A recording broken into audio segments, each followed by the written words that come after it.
दुनिया करे जिस पर नाज, उस अभिमान का बेटा हूँ। हाँ मुझे फक्र है और मैं गर्व से कहता हूँ कि मैं किसान का बेटा हूँ। दुनिया बनाई है ईश्वर ने, दुनिया बनाई है ईश्वर ने, चलो मान लेता हूँ।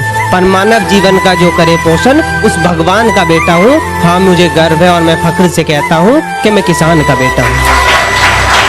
कि भगवान का सौदा करने वाले इंसान की कीमत क्या जाने, और जो धान की कीमत दे न सके वो जान की कीमत क्या जाने, वो जान की कीमत क्या जाने। तो लोग कहते हैं कि बेटी नहीं बचाओगे तो बहू कहाँ से लाओगे, बेटी नहीं बचाओगे तो बहू कहाँ से लाओगे। पर मैं कहता हूँ कि किसान नहीं बचाओगे तो रोटी कहाँ से लाओगे, किसान नहीं बचाओगे तो रोटी कहाँ से लाओगे। मैं एक किसान हूँ, किसी पर भी भरोसा कर लेता हूँ, और मेरी भूख इतनी है कि मैं धोखा भी खा लेता हूँ, कहाँ छुपाकर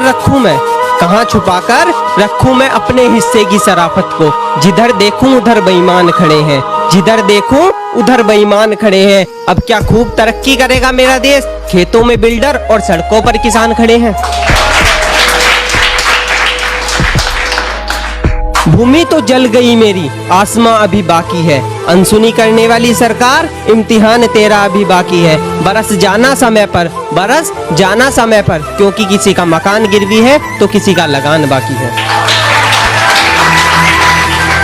मत मारो मुझे इन मीठी मीठी गोलियों से, मैं एक गरीब इंसान हूँ। मेरे मौत की वजह यही है कि मैं पैसे से एक किसान हूँ,